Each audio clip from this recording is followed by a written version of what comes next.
Kebinekaan 5. Eksplorasi budaya. Oke guys, yang pertama itu adalah kebudayaan yang ada di tanah Toraja. Keunikan dari tradisi Toraja yaitu ritual Mak Nene, merupakan salah satu tradisi yang dilakukan di suku Toraja. Tradisi ini berupa membersihkan jenazah yang telah meninggal puluhan bahkan ratusan tahun atau yang telah berbentuk mung. Itu adalah keunikan dari suku Toraja. Pakaian adat suku Toraja untuk wanita disebut dengan baju poko yang terbuat dari kain tenun. Selanjutnya suku Bali. Pakaian adat yang dikenakan adalah payas madya. Untuk laki-laki menggunakan udeng sebagai penutup kepala, lalu kemeja yang digunakan untuk menutupi badan, dan kamben, kain panjang yang digunakan sebagai bawahan. Sedangkan untuk perempuan menggunakan baju kebaya, selendang yang diikat di pinggang dan menggunakan rok. Nah, selanjutnya suku Bugis campuran Jawa, tetapi tinggal di Sulawesi Tenggara. Nah, di Sulawesi Tenggara itu ada 3 etnis suku besar, yaitu Tolaki, Muna, dan Buton. Dan tarian yang dibawakan adalah dari etnis Tolaki, kegunaannya untuk penyambutan tamu atau penjemputan. Nah, yang satu ini adalah penampilan dari suku Bugis juga. Nah, pakaian adat di suku Bugis itu untuk perempuan menggunakan baju bodo atau baju labu. Nah, pakaian adat di suku Bugis itu dilengkapi dengan beberapa aksesoris untuk perempuan. Yang pertama itu yang dikenakan di kepala dinamakan mahkota saluko, dan ada beberapa aksesoris lagi yaitu seperti anting, kalung, dan gelang. Ini juga adalah salah satu penampilan dari suku Bugis, yaitu yang membacakan sebuah puisi untuk membangkitkan semangat para pejuang. Untuk pakaian adat laki-laki suku Bugis menggunakan baju tutu. Nah, bentuknya seperti jas dengan celana lipa garasuk dan penutup kepala dinamakan pasapu. Nah, selanjutnya suku Aceh. Nama pakaian adat dari Aceh untuk perempuan dinamakan darobaro. Nah, menggunakan baju karung, celana cekak musang, dan perhiasan. Dan ini adalah salah satu tarian dari Aceh yaitu Liko Pulo Aceh. Tarian ini biasanya ditampilkan pada saat acara penyambutan tamu. Selanjutnya suku Dayak dari Kalimantan.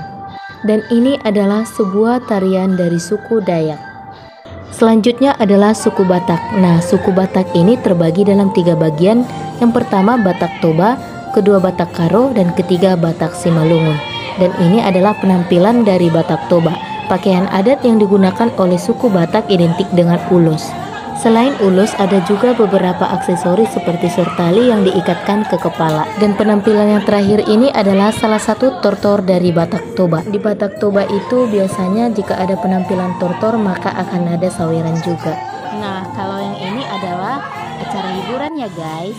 Eksplorasi budaya ini sangat penting dilakukan supaya budaya kita tidak luntur dan kita generasi muda dapat mempertahankan budaya-budaya yang ada di Indonesia.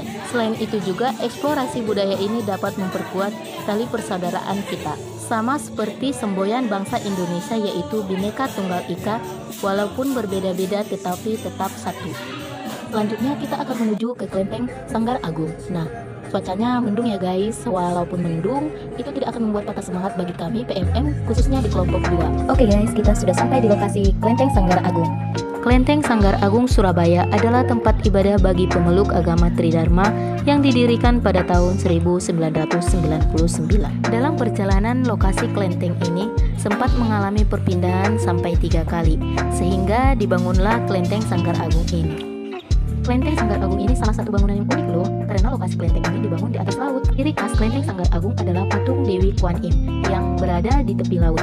Latar belakang dibangunnya patung Dewi Kwan Im adalah karena pada suatu malam ada seorang karyawan Sanggar Agung yang melihat penampakan perempuan dengan menggunakan jubah putih sedang berjalan di atas air saat malam hari ketika dia hendak menutup kelenteng. Untuk melengkapi keberadaan patung Dewi Kwan Im, dibuat pula 2 patung pengawal yaitu penjaga Sanan dan Tongnu dengan 4 maharaja langit pelindung 4 penjuru dunia. Tepat di bawah kaki patung Dewi Kwan Im terdapat sepasang naga surgawi sebagai penjaga dunia. Pada kebudayaan Tionghoa ada makhluk ajaib bernama Liong atau Long yang artinya naga. Naga dalam kebudayaan Tionghoa adalah lambang sesuatu yang baik. Naga melambangkan kebenaran, keberuntungan, kebaikan, kekuatan, dan kemakmuran. Naga hitam sering dikaitkan dengan balas dendam. Dan naga hitam ini sering juga dikaitkan dengan bencana seperti badai dan banjir. Sedangkan naga merah adalah warna paling beruntung di Tiongkok. Sering digunakan untuk mendekorasi rumah atau gedung yang digunakan untuk pernikahan atau festival. Oleh karena itu, naga merah memiliki simbolisme keberuntungan. Catur Maharaja Kayika atau 4 Maharaja Langit adalah 4 dewa yang masing-masing mengawasi salah satu mata angin di dunia. Mereka adalah 4 raja dewa, para jenderal dewa sakra yang tinggal di keempat sisi Gunung Meru dan bertugas menjaga dunia dari serangan roh-roh jahat. Tak lupa juga saya berfoto di sana bersama dengan burung hantu, guys.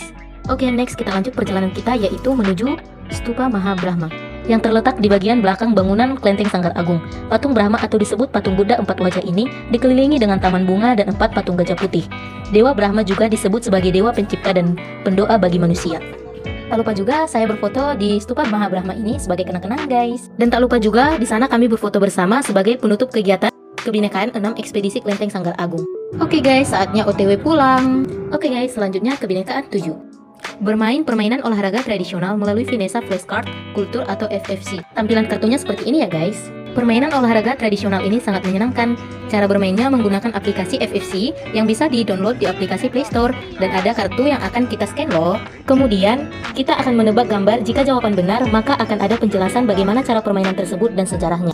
Setelah selesai menebak gambar, tak lupa juga kami mencoba permainan tradisional yang ada di Jawa. Dan nama permainan yang kami mainkan di dalam video ini adalah tebak-tebak suweng. Selanjutnya adalah permainan kelereng atau nekeran. Selanjutnya adalah permainan batu 5. Oke, selanjutnya adalah permainan lompat karet. Nah, menurut saya Kebinekaan 7 ini cukup menyenangkan ya, karena kita diajak kembali mengingat masa kecil kita, di mana masa kecil kita hanya ingin memikirkan bermain, dan terus bermain.